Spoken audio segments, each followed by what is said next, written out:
എൻ്റെ പ്രിയപ്പെട്ട സഹോദരങ്ങളെ, ഇന്ന് നിങ്ങളുടെ മുന്നിലേക്ക് വചനം പങ്കുവയ്ക്കുവാനും വരുന്നതിന് തൊട്ട് മുമ്പ് പരിശുദ്ധ അൾത്താരയിൽ കുറച്ച് യുവാക്കൾ ഒന്ന് ചേർന്ന് ഒരു ബലി അർപ്പിച്ചു, ഒരു പരിശുദ്ധ കുർബാന അർപ്പിച്ചു. നമ്മുടെയൊക്കെ നാട്ടിൽ നടക്കുന്ന ഹർത്താലുകൾ, ഇതിൽ വേദനിക്കുന്ന കുടുംബങ്ങൾ, ഇതൊക്കെ കണ്ട് ഇത്തിരി മനം നൊന്നിട്ടാണ് ഒരു ബലി അർപ്പിച്ച് പ്രാർത്ഥിച്ചത്. ഈശോയെ, ഈ മക്കളെയൊക്കെ അനുഗ്രഹിക്കണമേ എന്ന് പ്രാർത്ഥിച്ചുകൊണ്ട് ആണ് ഇങ്ങോട്ടേക്ക് വന്നത്. നാം ജീവിക്കുന്ന നാട്ടിൽ, സമൂഹത്തിൽ, സംസ്ഥാനങ്ങളിൽ നീതി നടപ്പിലാകുവാൻ വേണ്ടി അനീതി എന്തെങ്കിലും നടക്കുന്നുണ്ടെന്ന് തോന്നുന്ന പക്ഷം നമ്മൾ എടുക്കുന്ന ഒരു സമര രീതിയൊക്കെയാണ് ഹർത്താൽ. കടകളും സ്ഥാപനങ്ങളും ഓഫീസുകളും എല്ലാം അടച്ചുപൂട്ടുന്നു.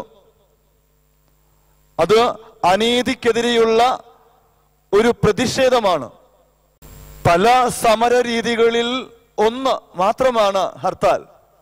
ഇന്ന് ഒരു കൊച്ചു കുഞ്ഞു പോലും ഹർത്താൽ എന്ന് കേട്ടാൽ ഓർമ്മിക്കുന്നത് നമ്മുടെയൊക്കെ ചുറ്റും നടക്കുന്ന കലാപങ്ങൾ, ആക്രമണം അഴിച്ചുവിടുന്ന പ്രതിഷേധ പ്രകടനങ്ങൾ, വാളും തോക്കുമെടുക്കുന്ന സമരരീതികൾ, ബോംബും കല്ലേറും നടത്തുന്ന സമരരീതികൾ, മറ്റുള്ളവരെ വേദനിപ്പിക്കുന്ന, മുറിപ്പെടുത്തുന്ന സ്വഭാവ രീതികൾ, നശിപ്പിക്കലുകൾ, കൊലവിളികൾ, കൊലപാതകങ്ങൾ,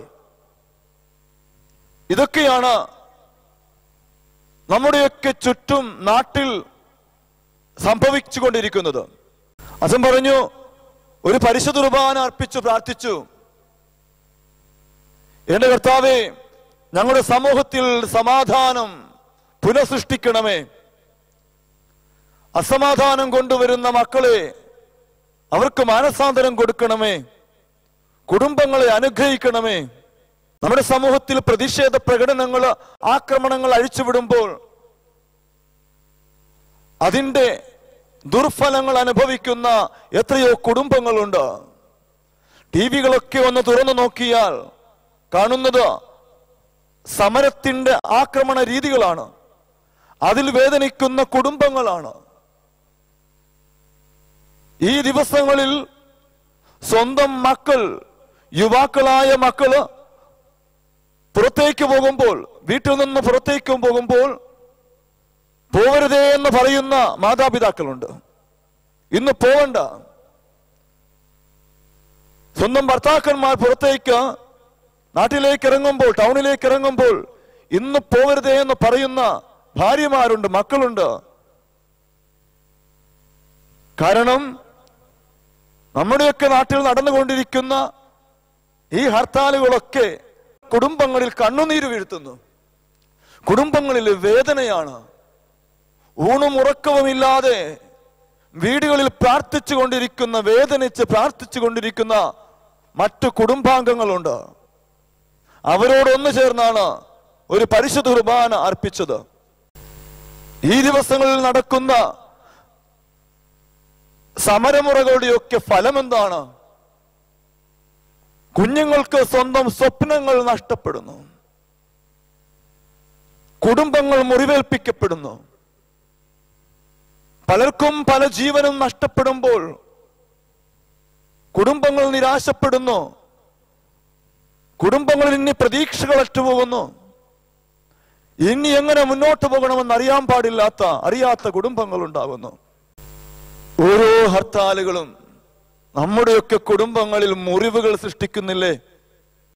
കുഞ്ഞുങ്ങളുടെ വേദന കാണുന്നില്ലേ? ഭാര്യമാരുടെ കണ്ണുനീര് കാണുന്നില്ലേ? സഹോദരങ്ങളുടെ വേദന കാണുന്നില്ലേ? സഹോദരങ്ങളുടെ സങ്കടം കാണുന്നില്ലേ? കുടുംബങ്ങൾ തകർന്നു പോകുന്നത് കാണുന്നില്ലേ? എന്താണ് നേട്ടം? അനീതിക്കെതിരെ എന്ന് പറഞ്ഞു തുടങ്ങുന്ന സമരമുറകൾ ഇന്ന് അനിഷ്ടങ്ങൾ കൊണ്ടുവരുന്നില്ലേ? നമ്മുടെ സമൂഹത്തിൽ അനീതി ഉണ്ടാകുമ്പോൾ നമ്മൾ ചോദ്യം ചെയ്യണം. എന്നാൽ വെറുപ്പിൽ നിന്നുളവാകുന്ന, പ്രതികാരത്തിൽ നിന്നുളവാകുന്ന ഒരു സമരമോ ഒരു ചോദ്യം ചെയ്യലോ പാടില്ല. ഹർത്താൽ എന്ന് കേട്ടാൽ പ്രതികാരമെന്നാണ് അതിന് പര്യായമായിട്ട് വരുന്നത്. ആരോടൊക്കെയോ ഉള്ള പ്രതികാരം ആയി മാറുന്നു ഹർത്താൽ. പ്രിയപ്പെട്ട സഹോദരങ്ങളെ, ഇന്ന് ഒത്തിരിയേറെ തിന്മ നമ്മുടെ സമൂഹത്തിൽ ഈ ദിവസങ്ങളിൽ നമ്മൾ അനുഭവിച്ചു കൊണ്ടിരിക്കുമ്പോൾ ഈശോ പറയുന്ന വചനം ശ്രവിക്കണം. ലൂക്കായുടെ സുവിശേഷം 6-ാം അധ്യായം 27-ാം വാക്യം. ഈശോ ഇങ്ങനെയാണ് പറയുന്നത്: എന്റെ വാക്കു ശ്രവിക്കുന്ന നിങ്ങളോട് ഞാൻ പറയുന്നു. ആരോടാണ് പറയുന്നത്? എന്റെ വാക്ക് ശ്രവിക്കാൻ ആഗ്രഹമുള്ളവരോട്, ശ്രവിക്കുവാനായിട്ട് കാതോർക്കുന്നവരോട് ഞാൻ പറയുന്നു, മനസ്സുള്ളവരോട് ഞാൻ പറയുന്നു. ശത്രുക്കളെ സ്നേഹിക്കുവിൻ, നിങ്ങളെ ദ്വേഷിക്കുന്നവർക്ക് വേണ്ടി നന്മ ചെയ്യുവിൻ, ശപിക്കുന്നവരെ അനുഗ്രഹിക്കുവിൻ, അധിക്ഷേപിക്കുന്നവർക്ക് വേണ്ടി പ്രാർത്ഥിക്കുവിൻ.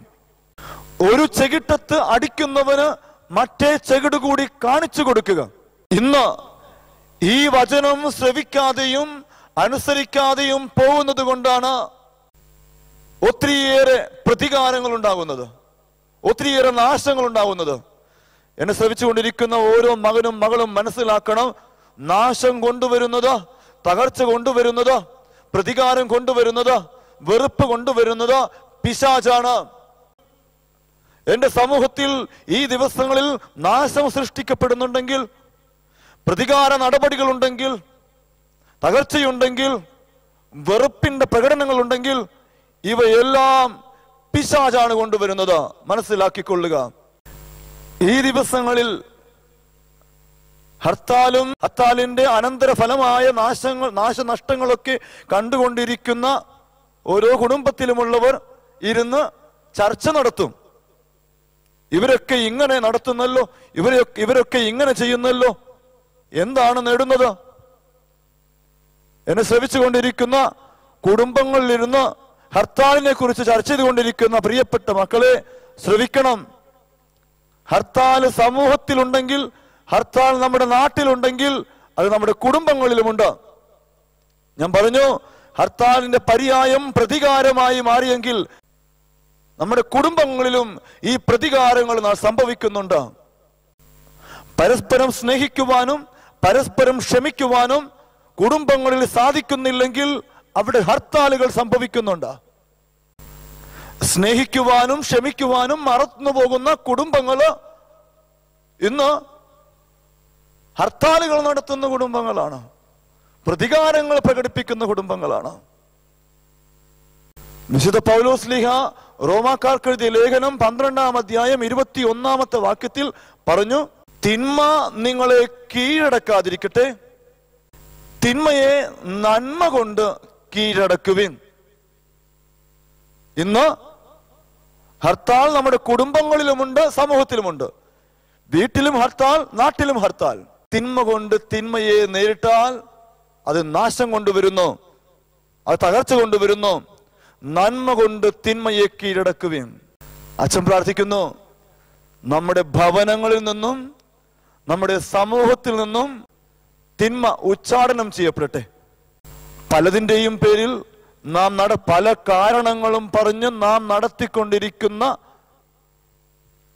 പ്രതികാര പ്രകടനങ്ങള്, പ്രതികാര വിസ്ഫോടനങ്ങള് അവസാനിക്കപ്പെടട്ടെ. നമ്മുടെയൊക്കെ കുടുംബങ്ങളും നമ്മുടെ സമൂഹങ്ങളും സമാധാനം കൊണ്ട് നിറയട്ടെ. എല്ലാവർക്കും ഒന്ന് ചേർന്ന് പ്രാർത്ഥിക്കാം. God bless you.